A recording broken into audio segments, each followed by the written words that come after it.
আমি আজ রান্না করব রুই মাছ দিয়ে আলু দিয়ে পাতলা ঝোল। প্রথম মাছটা ভাজা করে নেব, তারপরে আলুটাও ভাজা করে নেব। ভাজা হয়ে গেলে ওই একই তেলে জিরে ফোড়ন, পাকা টমেটো, কাঁচা লঙ্কা আর আদা বাটা এটা দিয়ে হালকা নাড়াচাড়া দিয়ে ওই ভাজা আলুটা এর মধ্যে দিয়ে দেবো। তারপরে স্বাদ মতন লবণ, পরিমাণ মতন হলুদ, জিরের গুঁড়ো আর সামান্য লঙ্কার গুঁড়ো। যেহেতু কাঁচা লঙ্কা দিয়েছি তার জন্য একটুখানি আমি লঙ্কার গুঁড়ো দিয়ে দিচ্ছি।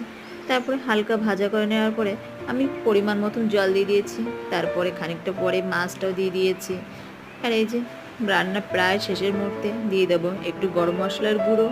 দেওয়ার পর একটু নাড়াচাড়া দিয়ে এই যে আমার রান্না প্রায় কমপ্লিট হয়ে গেছে। আমার রান্না ভিডিওটা ভালো লাগলে কমেন্ট